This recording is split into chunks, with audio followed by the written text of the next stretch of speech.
অবাক কাণ্ড! সবাই আড্ডা দিচ্ছে, তবে চুপ করে বসে আছে পদ্মজা। কেউ প্রশ্ন করলে জবাব দিচ্ছে। লাবণ্য একজনকে উদ্দেশ্য করে বলল, রানী আপা, বাড়ির পেছনে যাইবা? রানী খুশিতে গদগদ হয়ে বলল, যাব। তার খুশির কারণ লাবণ্য কিছুটা ধরতে পেরেছে। রানীর একজন প্রেমিক আছে, তাই সুযোগ পেয়ে খোঁজ খবর দেখা করার। সেখানে দাওয়াত পড়ে, সেখানেই তার প্রেমিকও উপস্থিত হয়। লাবণ্য সবার কাছ থেকে অনুমতি নিয়ে পদ্মজা পূর্ণা রানীকে নিয়ে বাড়ির পেছনে যায়। রানী বাড়ির পেছনে এসে ছুটে যায় ঘাটের দিকে। সেই মুহূর্তটা একটা নৌকা এসে ভেড়ে সেখানে। নৌকায় কে ছিল দেখা যাচ্ছে না। রানী নৌকায় উঠে পড়ে। শোনা যায় কার সঙ্গে সে বিরক্তিহীনভাবে কথা বলছে। পূর্ণা লাবণ্যকে প্রশ্ন করল, লাবণ্য আপা, রানী আপা, কার সঙ্গে কথা বলছো? আব্দুল ভাইয়ের সঙ্গে। কোন আব্দুল? যার কথা ভাবছিস? কথা শেষ করে লাবণ্য চোখ টিপল। পূর্ণা অবাক হয়ে বলল, মাস্টারের সঙ্গে। লাবণ্য হাসে। রানী এগিয়ে আসে। লাবণ্য বলল, কথা শেষ? চইলা গেছে। রানী পদ্মজার দিকে তাকিয়ে বলল, মাশাল্লাহ, তুমি এত সুন্দর, আমার কোলে নিয়ে আদর করতে মন চাইতেছে। পদ্মজা মুচকি হেসে বলল, আপনি খুব শুকনো, আমাকে কোলে নিতে পারবেন না। শুকনো হইতে পারি, শক্তি আছে। রানীর কথা বলার ঢঙে সবাই হেসে উঠল। পূর্ণা পেছনে ফিরে দেখে আমির আসছে। সে তাৎক্ষণিক পদ্মজার কানে কানে বলল, আপা, তোমার কালাচাঁদ আসছে। পদ্মজা পূর্ণাকে চোখ রাঙিয়ে ফিসফিসে বলল, কী সব কথা? ওনার বোনেরা আছে। আমির যেখানে এখানে এসে বোনদের আদেশ করল, লাবণ্য, রানী, যা এখান থেকে। আমিরের আদেশ শুনে রানী লাবণ্য খুব বিরক্ত হলো। রানী কাঁদো কাঁদো হয়ে বলল, দা ভাই, থাকিস না। আমির চোখ রাঙিয়ে ধমকের স্বরে বলল, যেতে বলছি না। লাবণ্য বিরক্তিতে ইস বলে পদ্মজাকে বলল, আয়, অন্যখানে যাই। পদ্মজা, থাকুক, তোরা যা। আমিরের কথা শুনে বেশি চমকালো পদ্মজা। লাবণ্য ফোঁস করে বলতে থাকলো, কেন কেন? পদ্মজা পূর্ণাও অন্যদিকে ফিরে আছে। আমির দৃষ্টি কঠোর করতে লাবণ্য রানী চলে যায়। পূর্ণা চলে যায়। চাইলে পদ্মজা পূর্ণার হাত চেপে ধরে। পূর্ণা পদ্মজার হাত ছাড়িয়ে ধীর কণ্ঠে বলল, একা থেকে তোমার কালাচাঁদের ভালোবাসা খাও। সে পূর্ণা ছুটে চলে গেল। আমির পদ্মজার পাশে এসে দাঁড়াতেই পদ্মজা বলল, বিয়ের আগে গুরুজনদের না জানিয়ে এভাবে একা একা কথা বলা ঠিক না। কি হবে? পদ্মজা কিছুক্ষণ নীরব থেকে বলল, কলঙ্ক লাগবে। আর কি বাকি আছে? পরিণাম না বাড়ানোই ভালো। পদ্মজার কথা বলতে একটু গলা কাঁপেনি। বাড়ির ভেতরে চলে আসার জন্য পা বাড়াতেই আমির পদ্মজার এক হাত থাবা দিয়ে ধরে আবার ছেড়ে দিল। পদ্মজা ছিটকে সরে গেল দূরে। আমির বলল, তুমি সত্যি একটা পদ্মফুল, পদ্মবতী। এজন্যই লিখনসার মতো সুদর্শন যুবক তোমার প্রেমে পড়েছে। দেখা হওয়ার পরপরই প্রথম পদ্মজা চোখ তুলে তাকালো। পরক্ষণে চোখের দৃষ্টি সরিয়ে ছুটে যায় বাড়ির ভেতর। আমির অনেকক্ষণ সেখানে দাঁড়িয়েছিল। দেখতে দেখতে সন্ধ্যা ঘনিয়ে আসে। এবার আত্মীয়দের বিদায়ের পালা। যাওয়ার পূর্বে লাবণ্য একটা কাগজ পদ্মজার হাতে গুজে দিয়ে বলল, দাভাই দিছে। ঘুমাবার আগে পদ্মজার কাপা হাতে কাগজটি ভাঁজটি খুলল। কাগজটিতে যত্ন করে লেখা, সারা অঙ্গ কলঙ্কে ঝকসে যাক, তুই বন্ধু শুধু আমার থাক। বাড়ির সব কাজ শেষে করে ক্লান্ত পায়ে হেঁটে ঘরে ঢুকলেন হেমলতা। মোর্শেদ সবেমাত্র শুয়েছেন। হেমলতা বিছানার একপাশে কাত হয়ে শুয়ে চোখ বন্ধ করলেন। মোর্শেদ হেমলতার দিকে ফিরে ধীর কণ্ঠে বললেন, ধানের মিলটা পাইয়া যাইতাছি। গলা দুর্বল হয়ে খুশিতে চোখ চকচক করছে। হেমলতা মৃদু হেসে বললেন, মাতব্বর কি যৌতুক দিচ্ছেন? মোর্শেদ হেসে বললেন, সে কইতে পারে। সে আমারে কি কইছে জানো? কি কইল? শুনো মোর্শেদ। আচ্ছা, আগে শুনো, আমি কিন্তু শহুরে ভাষায় কথা কইতে পারবো না। আমি আমার গ্রামের ভাষায় কইতাছি। মোর্শেদ কথা বলার ভঙ্গি দেখে হেমলতা আওয়াজ করে হাসলেন। বললেন, যেভাবে ইচ্ছা বলো। মোর্শেদ খ্যাক করে গলা পরিষ্কার করে বললেন, কইল, হুনো মোর্শেদ, তোমার এই মোড়র বাড়ি হইতাছে একটা বিল। যেই বিলে একটা পদ্ম ফুল আছে, এই পদ্ম ফুলটার জন্যই এই বিলটা এত সুন্দর, আর আমি সেই পদ্ম ফুলটারে তুইলা নিয়ে যাইতাছি। এই বিলের পদ্ম ফুলটারে যে দামি সুন্দর আর কিছুই নাই, তাই আমার আর কিছুই লাগবো না। বিনিময়ে আমি এই খালি বিলটারে ধানের মিল দিয়া দিয়াম। বুঝলা লতা? মাতব্বর মানুষটা সাক্ষাৎ ফেরেস্তা, মন দয়ার সাগর। হেমলতা ছোট করে বললেন, পর মুহূর্তে বললেন, একটা প্রশ্ন করার ছিল। মোর্শেদ ভ্রু উঁচুয়ে জিজ্ঞাসা সুরের দৃষ্টিতে তাকালেন। হেমলতা উঠোনে বসে বললেন, লিখনকে মনে আছে? সে কি তোমাকে বিয়ের প্রস্তাব দিয়েছিল? মোর্শেদ লেশমাত্র অবাক হলেন না। দয়সা ভারে বললেন, এতদিনে জানলা? আমি মনে করেছি কবেই যাই না ফেলাইছ। আমি তো আর সব জানতা না। আমাকে বলনি কেন? বইলা কি হইতো? সেরি বিয়া দিতা, আর সেরিডা নায়ক। কত সেরির লগে ঘষাঘষি করে, সেরিগুলা নষ্টাদের সঙ্গে চলে এই স্যারায়। মুখ খারাপ করো না, স্যারার মতো আমি তেমন কিছুই দেখিনি। তুমি আমাকে জানাতে পারতে। নিশ্চিন্তে ছেলেটা সুপাত্র। বর্তমান পরিস্থিতি স্বাভাবিক থাকলে সে বাবা মাকে নিয়ে এসে আমি ফিরিয়ে দিতাম না। থাকে সব কথা, এখন বলেও লাভ নেই। পদ্মজার মন স্থির হলো। পরিস্থিতি আর ভাগ্য যেখানে নিয়ে যাচ্ছে সেখানে ঘা ভাসিয়ে চলুক। ঘুমাও এখন, ভোরে উঠে গোলাপ ভাইয়ের বাড়িতে যেও। কত কাজ বাকি। বাড়ির বড় মেয়ের বিয়ে কি সামান্য কথা? হেমলতা কথা বলতে বলতে অন্যদিকে ঘুরে শুয়ে পড়েন। ঘুমিয়ে পড়লেন কিছুক্ষণের মাঝে। সকাল থেকে পূর্ণার দেখা নেই। তাকে খুঁজতে খুঁজতে ঘাটে চলে গেলেন পদ্মজা। পূর্ণার সিঁড়ি ঘাটে বসে উদাস হয়ে কিছু ভাবছে। পদ্মজা পা টিপে হেঁটে এলো। পূর্ণা তখনও বোনের উপস্থিত টের পায়নি। পদ্মজা পাশে বসে, তাও পূর্ণা টের পায় না। পদ্মজা ধাক্কা দিতেই পূর্ণা চমকে তাকালো। বুকে ফু দিয়ে বলল, ভয় পেয়েছিস আপা? উদাস হয়ে কি ভাবছিস? কিছুই না। আবার ওইসব ভাবছিস? কতবার না বলেছি, শুনবি না বলতো? পূর্ণা নতজানু হয়ে রইল। ক্ষণকাল পার হওয়ার পর ভেজা কণ্ঠে বলল, নিজের ইচ্ছায় মনে কষ্ট পেতে আমার ইচ্ছা করে না, কিন্তু মনে পড়ে যায়। চেষ্টা তো করবি, আর ভুলতে হবে এমন তো কোনো কথা নেই। অমানুষদেরকে শাস্তি পেয়েছে, একটু নিজেকে ভালো রাখার চেষ্টা কর। পূর্ণার চোখের জল মুছে আগ্রহ নিয়ে বলল, আম্মা তিনজনকে কি করে মারল আপা? আমাদের আম্মা খুনি। পূর্ণার মুখ চেপে ধরল পদ্মজা। চারপাশে চোখ বুলে ফিসফিসিয়ে বলল, আর কখনোই এসব বলবি না। কিন্তু আমি চাই না। কি করে আম্মা খুন করলো? জানি না, আমাকে জিজ্ঞেস করবে। পদ্মজা ভাবলো, এরপর বলল, করব, তবে আজ না, অন্য একদিন। বিয়ে করে তো চলেই যাবে। পদ্মজা অভিমানী চোখে তাকালো পূর্ণার দিকে, বলল, আর কি আসবো না? ফিরে যাত্রা আছে, আবার কয়দিন পর পর এমনিতেই আসবো। তাহলে কালাচাঁদের সঙ্গে বিয়েটা সত্যি হচ্ছে? তুই কি মিথ্যে ভাবছিস? পূর্ণা বিরক্তিতে কপাল কুঁচকে ফেলল। বলল, লিখন ভাইয়ের জন্য কষ্ট হচ্ছে। লিখন নামটা শুনলে পদ্মজার অপ্রতিভাব হয়ে উঠল। নিজেকে অপরাধী মনে হচ্ছে। এই অনুভূতি কোনো মানে নেই। সে কোনো অপরাধ করেনি, তবু ভাবলে কি যেন হয় ভেতরে। পদ্মজা প্রসঙ্গ পাল্টাতে বলে, ওনাকে মানে মাতব্বরের ছেলেকে পছন্দ না, তাই কালাচাঁদ বলিস, ঠিক না? ঠিক আছে বুঝলাম, কিন্তু কালা কেন বলিস বুঝলাম না। পূর্ণা আর চোখে পদ্মজার দিকে তাকালো। যান্ত্রিক স্বরে জানালা পাতিলের তলায় মতো কালা হয়ে আমার চাঁদের মতো সুন্দর বোনকে বিয়ে করবে বলেই কালা চাঁদ ডাকছি, নয়তো কালা পাতিল ডাকতাম। আবার দরদ দেখিয়ে বলো না, উনি তো এত কালা না, শ্যামলা। কথা শেষ করেই পূর্ণা ঠোঁট বাঁকালো। পদ্মজা শব্দ করে হাসতে শুরু করলো। কিছুতেই তার হাসি থামছে না। পূর্ণা পদ্মজাকে এক দৃষ্টিতে তাকিয়ে বলল, তুমি খুব কঠিন আপা, খুব ধৈর্য তোমার, ঠিক আম্মার মতো। পদ্মজা হাসি থামিয়ে পূর্ণার দিকে তাকালো। সময়টা শুধু দুই বোনের। পদ্মজা স্নেহরাস কণ্ঠে শুধালো, আর তুই ঠিক আমার বাহ্যিক রূপে জোড়া পড়ব। প্রান্তপ্রেমা হস্তদ্বন্দ্ব হয়ে ছুটে আসে নদীর ঘাটে। পদ্মজার উদ্দেশ্য করে বলল, বড় আপা দুলা ভাই আসছে।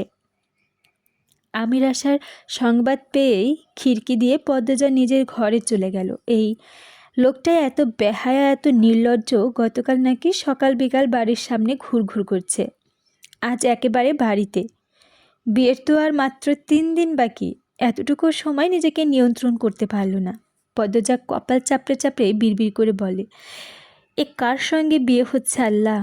উঠোনে হেমলতা ছিলেন। আমির বাড়ির ভেতরে ঢুকতেই হেমলতার পা ছুঁয়ে সালাম করল। নতজানু হয়ে আন্তরিকতার স্বরে বলল, কেমন আছেন আম্মা? হেমলতার চক্ষু চড়ক গাছ। আমিরের সঙ্গে মগায় এসেছে। মগার হাতে মাছের ব্যাগ, মাথায় ঝুড়ি, তাতে মশলাপাতির সঙ্গে শাকসবজি। বিয়ের আগে এত বাজার, আবার আম্মা ডাকা হচ্ছে। অপ্রত্যাশিত ব্যাপার স্যাপার। হেমলতা ঢোক গিলে ব্যাপারটা হজম করে নিলেন। ধীরে সুস্থে বললেন, ভালো আছি, তুমি কেমন আছো? বাড়ির সবাই ভালো আছে? জি জি, সবাই ভালো আছে। আমির মগাকে ইশারা করতেই মগা বারান্দায় মাগের মাছের ব্যাগ, মাথার ঝুড়ি রেখে দিল। হেমলতার ঠোঁটে হাসি রেখে বললেন, এত সব বিয়ের আগে আনার কি দরকার ছিল, পাগল ছেলে। আমির হেসে নতুজানা অবস্থা ইতস্তভাবে বলল, এমনি। যাও ঘরে গিয়ে বসো। আম্মা। হেমলতা চলে যেতেই দাঁড়িয়ে পড়লেন। আমির দ্রুত বলল, আম্মা ক্ষমা করবেন, সন্ধ্যার আগে বাড়ি ফিরতে হবে। হেমলতা বুঝতে পারছে না ছেলেটা কী চাচ্ছে। তিনি আগ্রহান্বিত হয়ে জানতে চাইলেন, কোনো দরকার ছিল?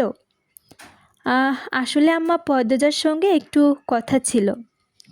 আমির উসখুস করছে, হাত পা নাড়াচ্ছে এদিক ওদিক, কিন্তু চোখ মাটিতে স্থির। হেমলতা আমিরকে ভালো করে পরখ করে নিয়ে বললেন, আচ্ছা যাও, পদ্মজা ঘরে আছে নয়তো ঘাটে। অনুমতি পেয়ে ব্যস্ত পায়ে হেঁটে ঘরের দিকে চলে গেল আমির। হেমলতা তার যাওয়ার পানে চেয়ে থেকে ভাবছে, ছেলেটার সঙ্গে এখনও চোখাচোখি হয়নি। সবসময় মাথা নত করে রাখে, কিন্তু কথাবার্তার তো মনে হচ্ছে এই ছেলেটা মোটেও লাজুক নয়। কিন্তু কিছুটা ভুরু কুঁচকে রাখলেন। পরে ভাবলেন, হয়তো গুরুজনদের সামনে মাথা নিচু করে রাখা ছোটবেলার স্বভাব, ভালো অভ্যাস। হেমলতা মুচকি হেসে লাহারি ঘরের দিকে এগিয়ে যান। পদ্মজা ঘরের শেষ প্রান্তে একটা বারান্দায় আছে। বারান্দা পেরোলেই বাড়ির পেছনেই দরজা।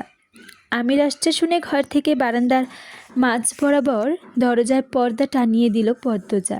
আমির হতদস্ত হয়ে ঘরের দিকে, পদ্মজা অন্য পাশে দাঁড়ালো। পদ্মজা দাঁড়ালো বারান্দার দিকে। পর্দার কাপড় পাতলা ও মসৃণ, তাই পদ্মজায় অবয়ব স্পষ্ট দেখতে পাচ্ছে আমির। তিরতির করে বাতাস বইছে, সেই বাতাসে পদ্মজার কপালে ছড়িয়ে থাকা চুলগুলো আবদ্ধ হয়ে উঠছে। আমির ডাকলো, পদ্মজা। পদ্মজার লজ্জায় কথা বলতে পারছে না। কেমন আছো? ভালো, আপনি? ভালো। বেশ কিছুক্ষণ নীরবতা। পদ্মজা বলল, কি বলবেন বলুন। সঙ্গে সঙ্গে আমির বলল, মায়া ভরা চোখগুলো দেখার সৌভাগ্য কি হবে? আমিরের কণ্ঠে আকুতি, তৃষ্ণা। পদ্মজা পীড়া লাগছে। বেহায়া মানুষ বড়ই বিপজ্জনক। সে পালানোর জন্য পা বাড়াতেই আমির হৈ হৈ করে উঠল। কসম লাগে পালাবে না। মাথায় পদ্মজার ওড়না টেনে নিয়ে বললেন, অপ্রয়োজনীয় কথা বললে চলে যান। তাড়িয়ে দিচ্ছ? সি না, তোমায় না দেখলে আজ আর প্রাণে বাঁচব না। রাতেই ইন্নালিল্লাহ। রসিকতা করবেন না, কাউকে না দেখে কেউ মরে না। পদ্মাবতীর রূপ যে পুরুষ একেবারেই দেখেছে, সেও যদি একবার না দেখে আগ্রহ দেখার, তাহলে কোনো জাতেরই পুরুষ না। একবার দেখা দাও, কসম লাগে। বারবার কসম দিয়ে ঠিক করছেন না। আচ্ছা, কসম আর কসম দেব না, এইবার একবার দেখাও। পদ্মজার 2 ঠোঁট হা হয়ে গেল। কি বলে মানুষটা, কসম করেই বলছে আর কসম দেবে না। আমির ধৈর্যহারা হয়ে বললেন, পদ্মাবতী, অনুরোধ রাখো, এভাবে বলবেন না, নিজেকে ছোট লাগে। পর্দা সরাবো? পদ্মজা ঘামছে, বাতাসে অস্তিত্ব, নিঃশ্বাসেও অস্তিত্ব। তবুও সায় দিল। আমির পর্দা সরিয়ে খুব কাছ থেকে পদ্মজাকে দেখতে পেল। কালো রঙের সালোয়ার কামিজ পরেছে, শীতের মাঝ অবধি ঘোমটা টেনে রাখা। পদ্মজার চোখ তুলতেই তাকালো। আমির বলল, জীবন ধন্য। আমিরের কথা বলার ভঙ্গি দেখে পদ্মজা হাসি সামলাতে পারল না। অন্যদিকে মুখ ঘুরিয়ে হাসলো। আমির বলল, এত এই মুখ প্রতিদিন ভোরে দেখব, আর প্রতিদিনই জীবন ধন্য হবে, এমন কপাল কয়জনের হয়? পদ্মজা কিছুই বলল না। আমির আবেগে অপ্রুত হয়ে বলল, আমার ইচ্ছা হচ্ছে তোমার হাতে খুন হয়ে যায়। পদ্মজা চমকে উঠল, বিস্মিত কণ্ঠে বলল, আপনি পাগল? আমির কণ্ঠখাত নামিয়ে ফিসফিসিয়ে বলল, তোমার উপস্থিত আমার নিঃশ্বাসের তীব্রতা কতটা বাড়িয়ে দিচ্ছে টের পাচ্ছ? পদ্মজা দূরে সরে গেল, মনে মনে বলল, আল্লাহ, আমি পাগল হয়ে যাব, এ কার পাল্লায় পড়লাম? জ্ঞান বুদ্ধি লাজ লজ্জা কিচ্ছু নেই, অথচ মুখে বলল পেয়েছি। এবার আসি। আমিরকে কিছু বলতে না দিয়ে পদ্মজা বারান্দায় দাঁড়ালো। বাড়ির পেছনে মগাকে পেয়ে তার পথ আটকাতে বলল, মগা ভাই। মগা সবগুলো দাঁত বের করে হাসলো, বলল, যেভাবে যান। মগার মুখে ভাবি ডাকটা শুনে পদ্মজার বিরক্তি হয়ে প্রকাশ করল না, বিরক্তি লুকিয়ে বলল, লিখুন স্যার কথা আপনি ওনাকে বলেছেন? উনিটাকে? আপনার আমির ভাই। যেভাবে যান। মগার অকপটের স্বীকারোক্তি। পদ্মজা এ নিয়ে আর কথা বাড়ালো না, মগাকে পাশ কেটে চলে গেলেন। মগা দৌড়ে এসে পদ্মজার পথ রোধ করে দাঁড়ালেন, ফিসফিসিয়ে গোপন তথ্য দিলেন। আগামী 2 দিনের মধ্যে লিখন সে আসছে তার বাবা মাকে নিয়ে। খবরটা মগা গত সপ্তাহে পেয়েছে। সংবাদটি পেয়ে পদ্মজার পায়ের নিচ থেকে মাটি যেন সরে গেল। ঢোক গিলে নিজেকে আশ্বস্ত করল, আমি তো কথা দেইনি বিয়ে করার, কখনো চিঠিও দেইনি। লিখন শাহ নিরাশ হয়ে, তার এতটা দোষ নয়। লিখন শাহর ভাগ্য। তবুও পদ্মজার খারাপ লাগছে, অপরাধী মনে হচ্ছে নিজেকে। জীবনে আবার কি নতুন ঘটনা ঘটতে চলছে। বুকটা ধরফর করছে। ঘাটের সিঁড়ি ঝিম মেরে বসে রইল পদ্মজা। মোড়র বাড়ির আনাচে কানেচে আত্মীয় স্বজনদের উচ্চবর। পদ্মজা বিছানার এক কোণে চুপটি মেরে বসে আছে। ঘরে দুষ্টু রমণী আছে কয়েকজন, নিজেদের মধ্যে রসিকতা করছে, উচ্চস্বরে হাসছে, অথচ এরই বিপদের সময় পাশে ছিল না। ভীষণ গরম পড়েছে। পদ্মজার পরনে সুতার কাজ করা সুতি শাড়ি। গরমে শুধু ঘামছে না, বমিও পাচ্ছে। প্রেমা পদ্মজার পাশে বসেছিল। প্রেমাকে ফিসফিসিয়ে বলল, পদ্মজা, এই বনু, আমাকে গিয়ে বলবি লেবুর শরবত দিতে? প্রেমা মাথা নাড়িয়ে চলে গেল শরবত আনতে। হেমলতা রান্নাঘরে ছিলেন। প্রেমা লেবুর শরবতের কথা বললেন। তিনি বললেন, তুই যা, আমি নিয়ে যাচ্ছি।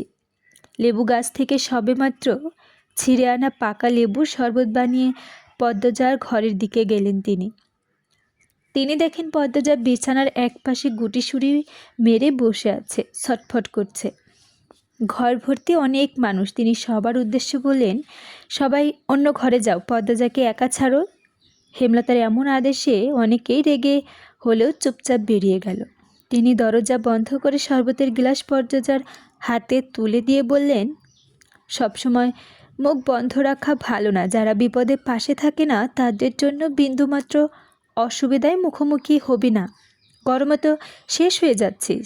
জানালার পাশটা অন্যরা ভর করে রেখেছিল। ভালো করেই সরতে বলতি। পদ্মজা মায়ের কথার জবাব না দিয়ে এক নিঃশ্বাসে লেবুর শরবত শেষ করলো। একটু আরাম লাগছে। আলনার কাপড়গুলো অগুছালো, সকালে তো ঠিক করেছিল। নিশ্চয়ই মেয়েগুলোর কাজ। হেমলতা আলনার কাপড় ঠিক করতে করতে জিজ্ঞেস করলেন, কী নিয়ে এত চিন্তা করছিস? পদ্মজা কিছু না বলে বিছানায় আঙ্গুল দিয়ে আঁকিবুকি করে থাকলো। পদ্মজার অস্বাভাবিকতা দেখে হেমলতা চিন্তায় পড়ে যান। বলবি তো? পদ্মজা বিচলিত হয়ে বলল, আম্মা, উনি বোধহয় আজ আসবেন। উনি? উনি কে? আমির। না আম্মা, লিখন শাহ, যে উনি। হেমলতা দীর্ঘশ্বাস ছেড়ে বললেন, কপালে যা আছে তাই তো হবে। ভাবিস না, আমি ভাবি। আমি আছি, সব সামলে নেব। লিখনকে আমি বোঝাবো। হেমলতার কথা শেষ হতেই পদ্মজা ভেজা কণ্ঠে বললে, উনি খুব কষ্ট পাবেন আম্মা। হেমলতা অবাক হয়ে তাকালেন পদ্মজার দিকে। পদ্মজা এত ব্যাকুল হচ্ছে কেন? তিনি কি পদ্মজার অনুভূতি চিনতে ভুল করেছেন, নাকি শুধুমাত্র কারো মন ভাঙবে ভেবে পদ্মজার এত ব্যাকুলতা? হেমলতার দোটানায় পড়ে গেলেন। পদ্মজার জীবনে কেমন টানাপোড়া আবির্ভাব হলো। এই মুহূর্তে পদ্মজাকে বুঝতে তিনি হিমশিম খাচ্ছেন। ওদিকে হেমলতার বড় বোন হানি গতকাল ঢাকা থেকে ছেলে মেয়ে নিয়ে গ্রামে এসেছে। হেমলতা দরজা দিকে পা বাড়ালেন, আগে বলে গেলেন, আমার নোংরা অতীত আজ তোকে শোনাবো, বাকি সিদ্ধান্ত তোর। যা চাইবি তাই হবে, মনে রাখিস, যা চাইবি তাই পাবি। পদ্মজা কিছু বলার পূর্বেই হেমলতা চলে গেলেন।